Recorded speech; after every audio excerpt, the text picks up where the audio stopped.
Well, 2016 has been a great year for the mutual fund industry.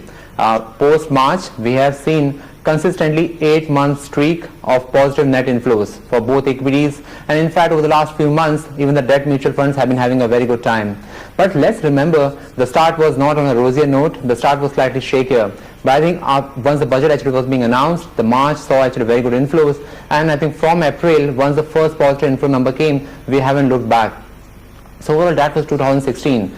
But as we are actually moving into 2017, we actually should know that 2016 we saw a number of categories like mid cap actually they did very well versus the large caps, and again debt funds they actually delivered very good returns. But 2017 is bringing some more questions as a wild card in front of us. The dollar has been on a very strong up move, the commodities they actually are moving up, so there are actually global uncertainties in front of us. So how basically calendar year 2017 is going to be for the mutual fund industry? Are actually the flows going to be as strong as they were in 2016? So to answer all these questions today, we have Mr. Puri, the Managing Director of UTI Asset Management Limited. Mr. Puri doesn't need any introduction. He's a market veteran, more than 30 years of experience across mutual funds, consulting and more domains. So he has seen all the cycles. So Mr. Puri, welcome to the show. My first question to you is, let us take a step back and go into 2016. The year has been exceptionally strong, and that too like after 2-3 years of very challenging times for the mutual fund industry. After March we saw very strong inflows. Equities actually in particular had very good strong positive inflows. So how you would look 2016 in terms of the entire dynamics for the industry? Well, actually we've had now, this is the third year that we've had reasonably good turnaround. I think year-ending 14 was certainly weak, but year-ending 15 and year-ending 16 have now been quite strong. So we have actually had a very good run as an industry over the last couple of years now. And the reasons for this, I think, are still broadly intact. One is a high degree of conviction amongst Indian investors, domestic investors, that we are in a process of economic transformation. And I think there was a change post the elections in the level of conviction around that. And that continues to be intact despite the global scenario inducing a high level of volatility. We have seen how redemptions have been quite low as people have held their faith in the story of economic transformation. The second has been a rate cycle which of course allowed for gains for the holders of debt funds. So they have done handsomely out of this process. Those who had invested, let's say, a year or two ago and held through that cycle would have seen extremely attractive yields and therefore have built their faith in the mutual fund industry. Now, as you look ahead, I think there are two things which we have to keep in mind that might change a little bit here. The global scenario will continue to induce volatility. So far our domestic investors have shown a very high degree of resilience. It would be natural at some point, in my view, for them to start to do some reallocation. I don't expect them to leave the capital markets altogether, but it would be a rational expectation that they might rebalance between equities to balanced or equities to yield-seeking products and fixed income. And I don't think that's a bad thing. I don't think it's possible for an industry like ours to grow indefinitely in a linear fashion. Nevertheless, having said that, I think we're going to see a lot of new investors entering the industry. So even as existing investors reallocate and readjust their risk perception to allow for a more volatile world where I think some will take profit, some will seek more security, new investors will come to the fore. And of course, I think some of the macro changes around demonetization will only help that. Sure. Would that actually then concur with your view, what you're saying, that there could be a switch, a strategic allocation? Because over the last 2-3 months, we have seen some moderation in the equity inflows. The way they were coming towards April, then May, June, July, August, was also very strong. Is that something which institutional investors have already started doing? Well, this depends on the segment. So one of the successes for the mutual fund industry has been the growth in SIPs. Thanks to that, we have 3,000 crores plus or so retail money coming in regularly in any case, regardless of the volatility in the cycle. And people have not churned out of SIPs. So far, the SIPs have been steady. So that provides an underpinning to the flow of equity. High net worth investors are more inclined to try and time markets. Some of them will reach the view that they may see a better entry point, if you like, for increasing allocation to equities, and that's their call. We would have to be driven by that.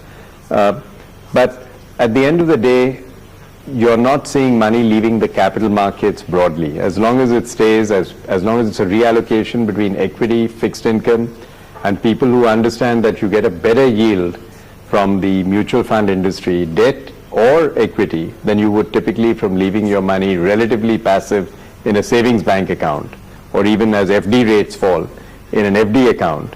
I think that is what is going to help us continue to sustain flows. So if I look back into 2016 and also just combine 2015, there was some very big impact with the entry, the allowance of entry of EPFO and NPS. Perhaps maybe long-term some structural change, because till now the LIC as a very giant institution, very large institution that has been actually playing a very anchor part in terms of the inflows. What do you think, like as we go into 2017, perhaps maybe 18 also, what impact could actually come from the entry of these institutions into market? It's a very positive development for markets. It's a very positive development for pensioners and for future retirees as well, and actually long overdue. So UTI, as you probably know, manages both NPS and EPF, and we've also recently started managing EPF's equity assets, which currently are in ETFs. So in a way, the retail investor is now getting exposure to capital markets through one more avenue. He could have earlier come either through direct stocks, he could have come through mutual funds, but now part of his retirement savings are also coming in through a professionally managed structure with fiduciary oversight from trustees. So and in developed market, it's a much larger size. They play a huge role. Absolutely correct. That is the dominant form, in fact, in which you will, the 401k markets and so on, far outstrip what you would typically see in terms of flows in mutual funds. So it's a beginning, I think, of the maturing of the markets. It will take several years, a decade actually, at least, for this process to mature. But it's a very important beginning. It will actually offer more security for both NPS and EPF participants over the long term. And it undoubtedly deepens the domestic foundations of our capital markets. So it's a win-win on all sides. It's a win for the retirees, it's a win for our capital market development, it's a win for the ability to mobilize investments in the economy.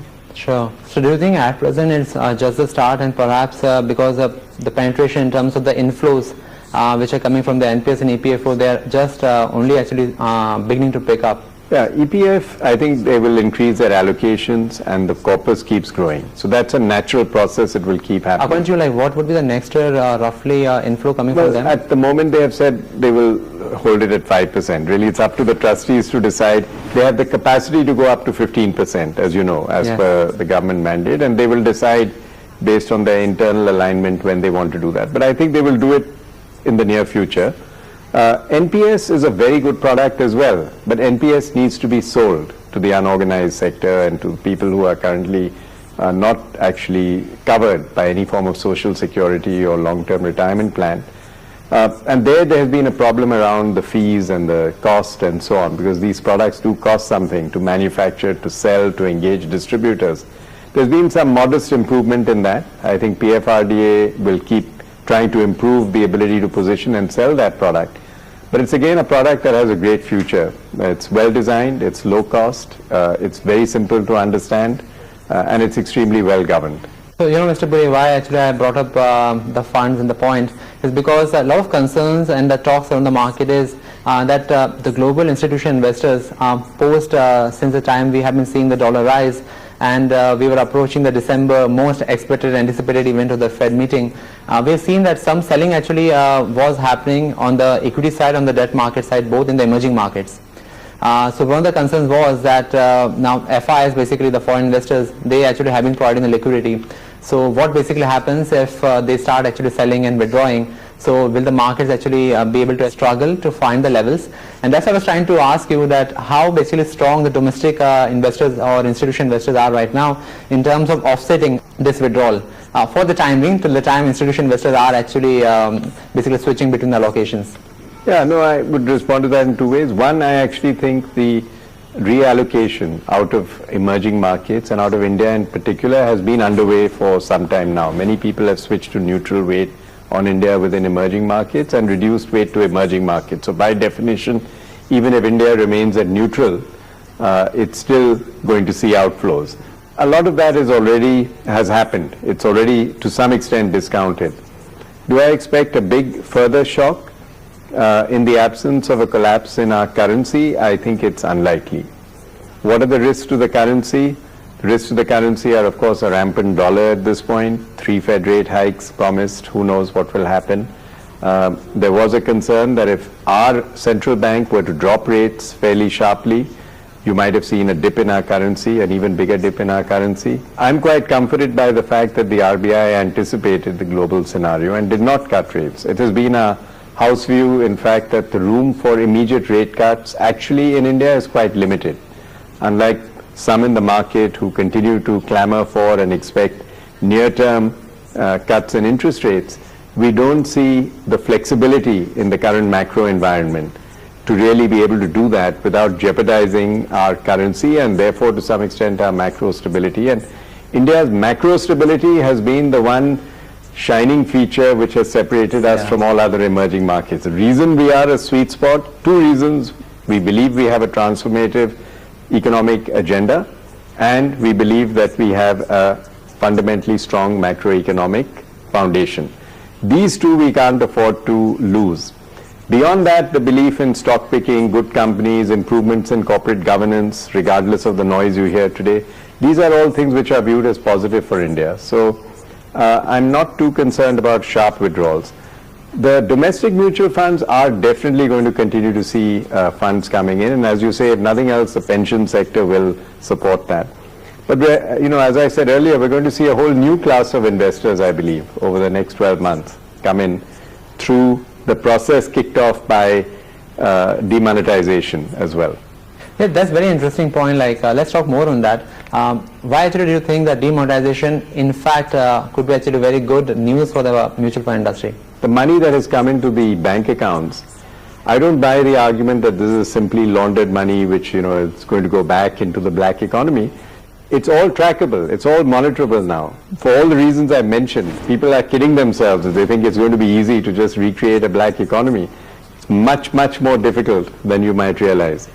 But anyway, the important thing is now you have this, an SBI may have got a 3.5 lakh crores already.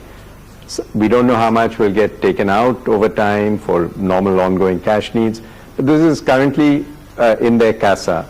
They are trying to push a lot of this into other instruments, mutual funds being one of them, in fact, and you've seen that in their advertising, and all of us are participating in that phenomenon. So already, even in the near term, we're going to see liquidity overflow from this phenomena into, essentially, initially perhaps into saving substitutes, so more likely debt products. But as those customers come into the system, into the formal system, and as they begin to understand the products available, that same money will start to fuel equity investments as well as other forms of fixed income investment. So you're broadening the domestic savings participation in the economy and therefore creating some room for a domestic investment cycle. We are very positive about that. I personally see this as a tremendously positive outcome for the country. I'm not at all cynical about demonetization. I think it is a very bold move. I think the full impact of it will be felt perhaps over the course of 2017. I don't think it's going to be a matter of 2 months or 3 months.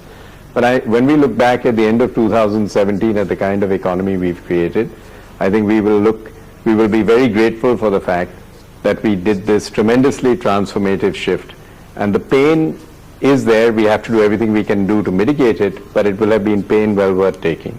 But suppose if I'm taking what your point is, this implies that you actually believe that the transfer from the non-financial assets to financial assets should be taking place. It's a matter of time, maybe some months, 1 year, 2 years. Now my question is, traditionally Indians actually don't have a habit of coming to equities or even debt. It's a welcome change that over the last few years due to some measures from the government also that actually has started increasing. But do you believe this demonetization, or basically as the money has come into banks, the fundamental change in the habit for the people, that is possible actually to change? Absolutely. Actually, as it happens in any case, because yields from real estate and gold were falling, there was already some shift happening pre-demonetization from physical to financial assets. That was already underway for reasons that were purely related to relative yield.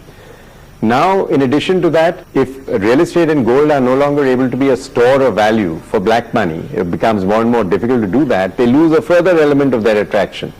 Why would people, one of the reasons people would invest in those assets was because it could be potentially a store of value. It has been a big store of value. Isn't it also about the distribution and the kind of awareness people have about the financial assets? Let's not talk about the structured products, they are even more complex. But even the basic products... I think, yes, that is a very good point. That is one of the supply side bottleneck. What I've been talking about is the demand side. And you're right to point out that there are real supply side bottlenecks because the industry is quite small. It is in a way, the infrastructure that the industry has is perhaps not big enough today in terms of outreach, literacy, service, distribution. And that is something we have to overcome quite quickly. For that you need, of course, we'll use technology. We will use partners, whether banks and other distributors who in turn also have to adopt technology. And we will have to design products that are simple and transparent and easily understood if we want to capture this wave of financial inclusion. You're right, there's a lot of work to be done there, and it's not something we should take for granted.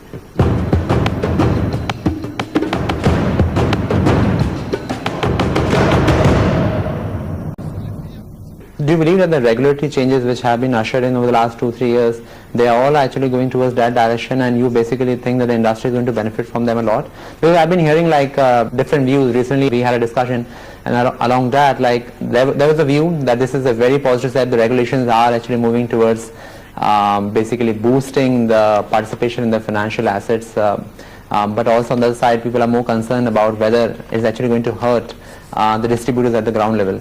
Yeah, no, I think there's some truth to all those observations. So where's the good news, if you like, first? I mean, the good news is that many of the constraints that the industry had in terms of onboarding of people, the eKYC, the difficulty servicing people. The industry has had a lot of service problems. It's viewed as a complicated industry by people. This has been facilitated a lot, and I think the regulator has done a lot to actually make it easier to use these platforms for onboarding, to create convenience, to approve processes and products which will make it easier for the customer. That's been very positive. The second thing that has been positive is the regulator did allow the industry to rebuild its profitability following the removal of exit load and so on. So while this growth has happened in the last 3 years that I was talking about, it has been profitable growth. In the past, the industry did not have any base of profits, to be honest. And that today is not quite the case anymore. We have benefited from this. So we have the ability to spend now on the investments needed in technology and infrastructure and outreach. So the commitment to growth from the regulator is there. I mean, I think they could justifiably argue that they have been there to help the industry grow in terms of debottlenecking, facilitation, providing a commercial basis for our industry, and I give them full credit for that. So where, as you say, there is some concern is how do you strike a balance between investor protection and essentially growing distribution? This is a common problem in all countries, and post the financial crisis, everywhere in the world the bias is towards investor protection, treating customers fairly. And unfortunately or fortunately, that trend is going to be replicated in India. We have to accept that if there's going to be a bias in any regulator's mind, it is first and foremost going to be, let me put investor protection at the center of my policy making and regulations, and then worry about impact on industry participants later. It's for them to sort of adjust to this. Sure. And one of the areas here where all around the world regulators have been very concerned is that investors should believe that they are getting good advice on financial products. And what the regulator is trying to do with its new set of regulations, which are currently under discussion, I would underline that, they have not been implemented, but the proposals which have been put out for consultation is, in a way, it's a well-intentioned attempt to say, if you are an investor, you should know whether the person who is selling you a financial product is acting as an agent on behalf of a manufacturer, or is he really acting in your best interest? And if he's really acting in your best interest, he should be regulated as an advisor and he should charge you a fee. He should not be taking his remuneration from the manufacturer. Now, that's not such a bad idea per se. I can't disagree with that. I think that's, most investors would say, we like that. In fact, we like it so much that more of us might invest if we were certain that that was the case. But what we have to just look at a little more carefully, and certainly, UTI is an institution that grew up on the back of distribution, chief agents. We created the system of agency in this country and small distributors. And we know there are many very good distributors who have served their clients very well, who will have difficulty in adjusting overnight to this new regime of RIA, as it's called, and so on. So we have to engage with the regulator to try and explore whether there are any solutions to make life easier for them. Absolutely. In that transition. Because we need physical distribution to grow. How are we going to have financial inclusion? Because the first point of contact is a person you trust. Even today, for many people, that's the primary point of contact by which they come into capital markets. So do you believe that at present, when I'm going to move towards building expectations for 2017, do you believe that we actually are moving in that direction in 2017? And in addition to that, what you would be expecting more from the government in the budget also and the regulators also towards actually helping the industry to move ahead? In terms of what I think will be further catalyst for the industry, one, as I said, I think demonetization is good. I think demonetization in turn is going to allow for a budget that has a certain amount of stimulus. I think there will be the ability in this budget, I think, to increase spending without straining too much the fiscal deficit or disturbing our macro position. That in turn will revive the earnings concerns that people have and bring people back into our markets in quite a big way.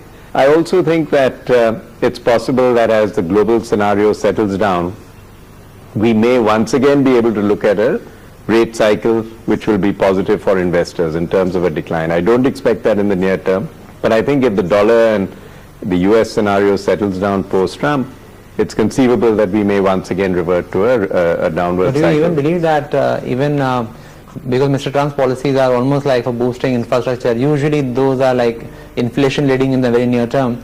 So do you believe that we would still have room for the rate cut here? Because a lot of expectations were being around the rate cut. Actually, it's going to be intriguing to watch how these policies play out, because some of them are contradictory. On the one hand, the markets clearly seem to believe that yes, there will be a stimulus, inflation leading, infrastructure investment, spending going up, and so on. On the other hand, the dollar has strengthened tremendously, yes. Rates are going up. That has, of course, has a contractionary effect on the economy. Right now, the markets are betting on the former and ignoring the latter. But, economic logic has a way of catching up with markets eventually. And it will be intriguing. I think we don't really know which way it will go. And at this point, I'm not betting on a simple linear stimulus, because this strong dollar is certainly going to raise problems for the current account deficit in the US if it persists for too long. Also for us, is it actually a concern in the initial part of the year, next year, calendar year 2017, in terms of the mutual fund inflows, if the dollar actually rally continues or even the dollar stays where it is right now? I think our primary triggers, domestically, our primary triggers will be domestic. I think it will be driven by whether or not the revival of earnings post the immediate shock of demonetization happens sooner rather than later. And as I said, my personal view is that I think it will happen sooner rather than later. It depends on whether you actually do see a stimulus in the budget, which will be a further boost to earnings. And it depends on whether my belief that you're going to get this new class of investors into the formal economy who will become a new class of savers investors comes to pass or not. So I think all of this is more likely than not, and therefore I think this will be a very strong source of domestic impetus to mutual fund flows in 2017. So it should be fair to say that the domestic momentum should be strong, as you were saying, and the globally basically could be a cautious mode for some time, as basically yes. The dollar story, Mr. Trump policy, they start actually unfolding. I think you will see our markets continue to get support. You may see rebalancing between equities and fixed income. So when I say I expect flows, I'm not saying there will only be linear flows into equity. Yeah. Relative debt yields also are a source of flows into the mutual fund. People often forget about that. As an asset management company, I don't mind as long as people see my products as offering relative yield. And all of this is going towards fueling, at the end of the day, investment in the domestic economy, whether I'm buying a bond or buying an equity, I'm essentially funding India's growth at the end of the day. So this will, I think this will continue in 2017. And I have to ask you, because one of the landmark events in 2017 could be for the UTI house also. You have been contemplating about the public listing. Is the 2017 momentum also basically going to suit that? Yes, I'm quite optimistic that we will see UTI emerge as the country's first listed, independent, board-led institution. I think our role models for this are institutions like ICICI or HDFC, or indeed our one-time own sibling UTI Bank, which became Axis Bank. And the way these institutions are governed is the way that you should be building financial institutions to support capital markets. And I think our shareholders are broadly aligned with that. So I think we'll find a solution which will do that. And I'm hopeful our investors will support us when we do. Mr. Puri, all the wishes for that. And it was great to have you on the show. Thank you very much indeed, Piyush. Thank you.